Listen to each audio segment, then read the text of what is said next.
Please state your name. I'm Danny Kosack. And how are you involved in today's case? Well, I used to be the founder, owner, and operator of Midlands Animal Sanctuary, as well as the handler for Elias. And how were you involved in your career? Well, I got involved in my career because ever since I was little, I always loved animals. So as I grew up, I did what I did so I could find a way to make that my career. And how much experience do you have in this field? I have a lot of experience. Ever since college, I have worked with animals. I've trained over a dozen animals for media appearances, as well as having a BS in animal science from the University of Florida.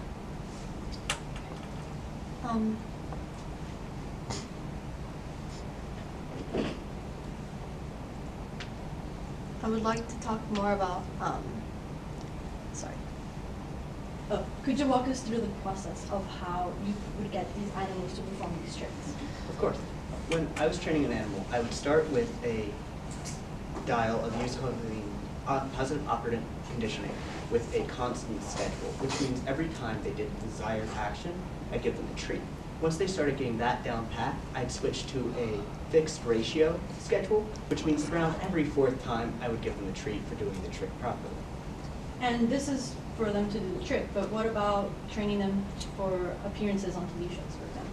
For appearances on TV shows, I would expose them to whatever stimuli that I thought might upset them that they would experience during that. Things like lights, cameras, sounds of a crowd, the smells of food, anything that might be on the set and that they would experience that could cause a startle reaction. And did Elias go through this training? Of course Elias went through this training. Elias was our most requested animal for appearances. Would you mind if we talked about Elias? So how many TV shows has he been a part of? Elias has been on 18 TV shows, as well as 2 motion pictures, so he did motion pictures. And how many of those has he had a startle reaction? The only show that Elias has had a startle reaction before was the Brian Fellows show. But during the Brian Fellows show, Brian began yelling at Elias, which caused him to become upset, which then caused the crowd to believing this was part of the act to laugh, which caused him to be more upset. However, I was able to calm him down after that. And could there have been other factors that contributed to this startle reaction? Well, anything on that list that I gave out, the guidelines, could cause a startle reaction if they aren't followed, which is why I hand them out before me and Elias make our appearance. I'm sorry. And would animals be another factor to that startle reaction? Even though Elias grew up, lived in the sanctuary with other animals, these were animals that he interacted with daily. If there was a strange animal on set, that very well could have caused a startle reaction. I would like to take a step forward now and talk about the events of June 29th. So at what time did you arrive at the studio? Me and Elias arrived at 11 a.m. Once we arrived, a staffer greeted us and showed us to the dressing room where I took Elias and allowed him out of the cage to explore the room a bit. And what happened then after that? After that, I met Alex Grace. He seemed a little off, slurring his words, a little... Objection, speculation, Your Honor. Please explain that. He's speculating as to how he seemed. Do you have a response? Well, I can rephrase. All right, please rephrase. How did you feel that your encounter with Alex, how did he demonstrate himself? He was slurring his words, stumbling. He never seemed like that when I saw him on TV. And what happened after that? Well, we continued talking. I mostly talked about the sanctuary. I thanked him for giving us this opportunity for me to help try to save it with the media exposure. He said his show wasn't doing as well either, so he thanked me for coming on to help him get a bit more exposure. After that, he started talking about maybe changing the act. He talked about things like having Elias get on his lap, having an argument with him, which I responded to by telling him that either of those things could be potentially very dangerous and that he should under no circumstances touch or even attempt to touch Elias unless I was there and explicitly told him that was okay. And What did he reply to that? Well, he threw up his arms before storming off and said, well, we need to find someone to spice it up. Prior to talking to Alex Grace before this, did you talk to her again at all, to him again? Well, we didn't talk, but after I was in the green room, I went to take Elias onto the set, where I passed Alex's desk, which reeked of alcohol. How was Elias behaving at this point? He was calm when we were in the green room, a little bored, but other than that, he seemed perfectly fine. Was there anything else that was odd towards the behavior of Alex Grace? Well, during the rehearsal, I saw Alex Grace reach out as if he was going to touch Elias, even though I had explicitly told him not to try to touch Elias unless I said it was okay in that moment. No further questions. Mr. Sears. Yes, Your Honor.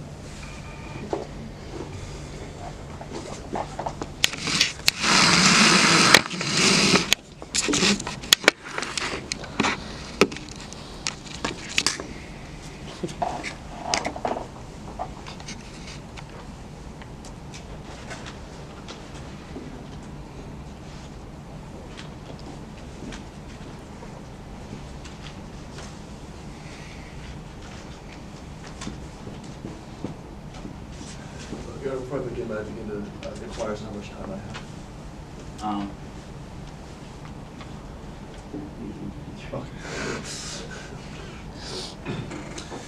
May I proceed, Your Honor? You may.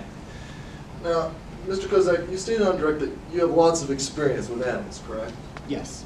But you don't have much experience with chimpanzees, correct? No. No, I do not. In fact, Elias was the first chimpanzee that you've ever even worked with. Yes, though I had worked with primates before, I had a gibbon.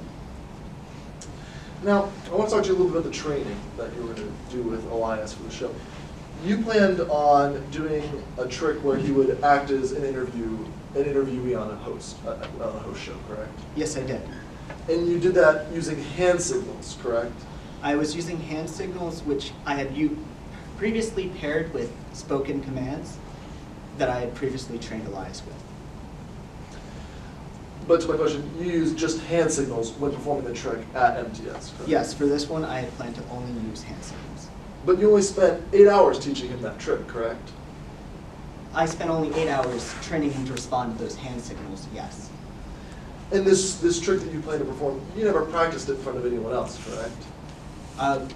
We hadn't practiced it with the hand signals, but we had done the trick before. But as I said, with the hand signals, I had not practiced in front of someone else. Now, I want to talk to you about the reinforcement methods you said you used. You mentioned that you started with a continuous reinforcement method, correct? Yes, that was how I would train all my animals, correct. And the goal being to move toward a fixed ratio reward method, correct? Yes, once they started getting it under control, I switched to a switched ratio since they were getting the trick. Because once they're on a fixed reward ratio, they're fully trained and ready to go, correct? Yes, once I have them on the fixed ratio, they will perform the trick every time perfectly. But you didn't finish training him before the show, correct? With the hand signals, I had not, but as I said previously, he had done the same tricks before, just with spoken commands. So he wasn't fully trained by the time he went on the show, according to your own words, correct? Not to the degree where he would do the trick perfectly, no. Now, I want to talk to you a little bit about how you got on the show. Now, you confirmed your appearance on MTS with Jameson Clark, correct? Yes, I did. Over an email? Yes, And you would recognize that if I were to show it to you today? of course I would. Your Honor, let the record reflect I'm approaching opposing counsel with what has been pre-marked as Exhibit 7. You may. And Mr. Kosack, what have I just handed you? This is an email chain with me and Jameson Clark talking about the appearance that I would do with Elias and our plan for it. And it doesn't seem to be changed or altered in any way? Does not seem to be, no. Your Honor, at this time I would move for Exhibit 7 within the evidence. Any objection? No objection, Your Honor. So be it. Now, I want to direct your attention to the backside of this document, the part from Jameson Clark to you, Mr. Kosack. And I would like you to follow along as I read aloud. I'd love to book you and Elias for the show. We currently have an opening on June 29th. I might be able to schedule you for that day. Did I read that correct? Yes, you did. And then near the end of that paragraph he goes, so it probably makes more sense to aim for something after the 4th of July, when we will have more openings. Did I read that correct? Yes. And then when you responded, I'm going to put your response above. You said, June 29th is perfect. So I'm calling dibs. Is that correct? You skipped a bit in the middle, but yes, I do believe. So you chose the soonest possible date to have Elias on the show, correct? Yes, I did. Now, I want to turn your attention to the incident on the 29th. That wasn't the first time you'd seen Elias have a startled reaction, correct? Yes, it was not the first time, but it was the first time that I did not have a chance to calm him down. And at the time that it happened at MTS, Elias was almost all the way through puberty, if not an adult chimpanzee, correct? That's most likely true, yes. So that would mean his nails were fully grown. Yes, that is true. Canines fully developed. Yes. A lot of brute strength, and he had full brute strength, correct? Yes. Now, just to recall, he was the first chimpanzee that you trained, correct? Yes, he was the first chimpanzee that I trained. Yes, that is true. But even though he was the first chimpanzee you ever trained, you never consulted any other experts before saying he was safe to go on the show, correct?